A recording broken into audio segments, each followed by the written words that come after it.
अमित, अरे बाबूजी उठे नहीं क्या अभी तक?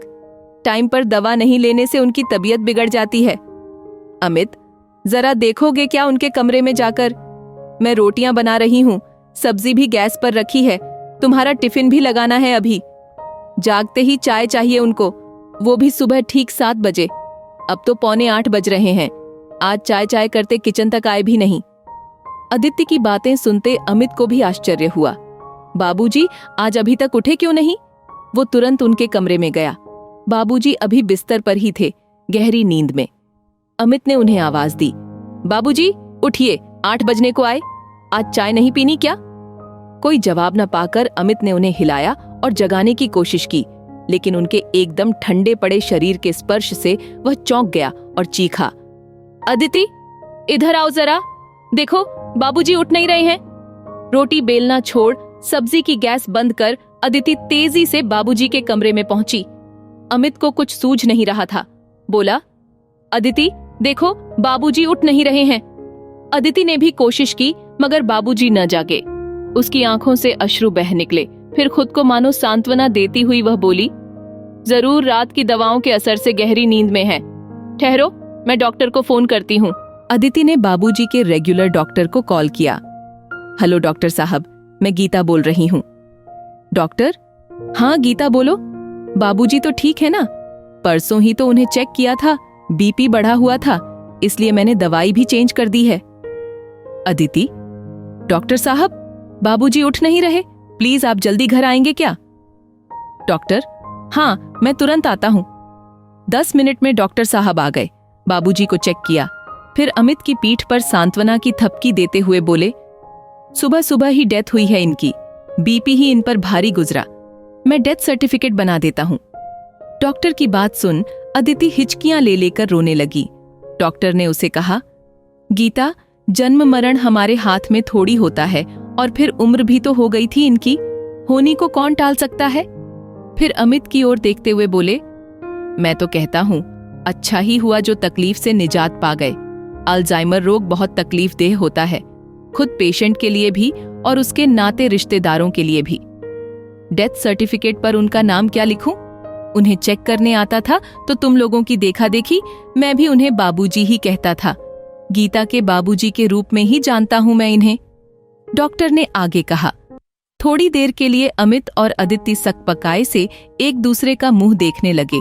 फिर गीता ने चुप्पी तोड़ी और डॉक्टर से बोली, डॉक्टर साहब मेरा नाम गीता नहीं अदिति है। पिछले 10 सालों से मैं बाबूजी के लिए गीता बनी हुई थी। डॉक्टर, क्या मतलब? अदिति, करीब 10 साल पुरानी बात है डॉक्टर साहब। मैं साग भाजी लेने सब्जी मार्केट गई थी।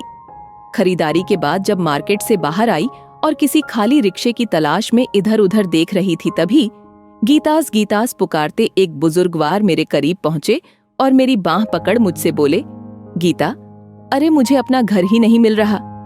कब से मैं यहाँ खड़ा हूँ लेकिन किधर जाऊं कुछ समझ ही नहीं आ रहा। अच्छा हुआ तू आ गई, चल अब घर चलें। बुजुर्गवार किसी अच्छे घर के लग रहे थे, दिखने में भी और कपड़ों से भी। मेरा हाथ थामे बोलने लगे, गीता चल जल्दी, मुझे कब से भूख लगी है। मुझे समझ नहीं आ रहा था कि मैं क्या करूं। बुजुर्गवार की स्नेहमयी मीठी वाणी सुन सोचा कि उनको घर ले जाती हूं, कुछ खिलाकर शांति से उनका एड्रेस पूछती हूं और फिर उन्हें उनके घर छोड़ आती हूं। अतः रिक्शे पर हम दोनों घर आए। घर पहुंचते ही बुजुर्गवार बोलने लगे, गीता जल्दी खाना दे, बहुत भूख लगी है।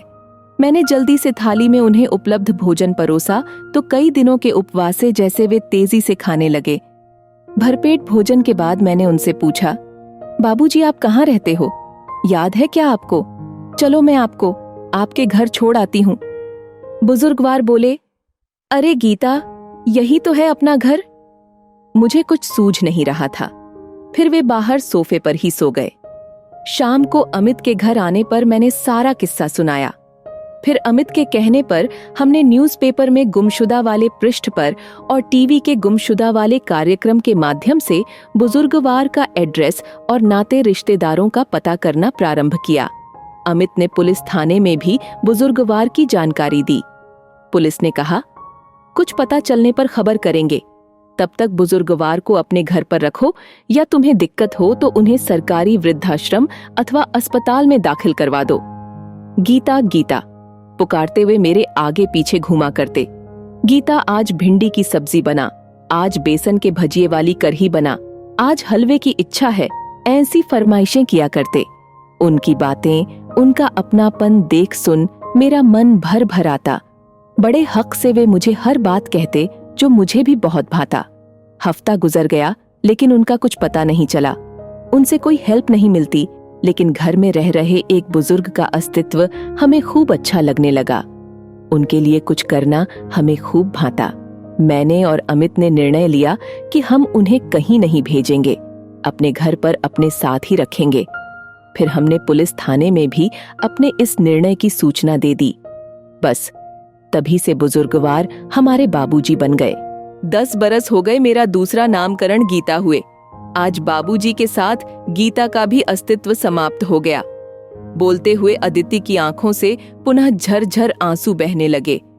अदिति से सारा किस्सा सुन डॉक्टर निशब्द हो गए। थोड़ी देर बाद बोले, इतने सालों में मुझे जरा भी महसूस नहीं हुआ कि ये तुम्हारे पिता नहीं बल्कि कोई गैर है। सच कहूं तो अल्जाइमर बड़ा गंभीर रोग है। आजकल वृद्ध लोगों में यह समस्या बढ़ती ही जा रही है। आज के दौर में खुद की औलादें अपने माता पिता को साथ रखना पसंद नहीं कर रहीं। पैसे प्रॉपर्टी वसूली कर वृद्ध माता पिता की जवाबदारी से मुंह मोड़ लेने का चलन समाज में बढ़ गया है। दिनों दिन वृद्धाश्रमों में भीड़ बढ़ती ही जा रही है, लेकिन इसी समाज में आप जैसे लोग भी हैं, यह मेरे लिए बेहद आश्चर्य का विषय है। फिर डॉक्टर साहब खामोश हो गए।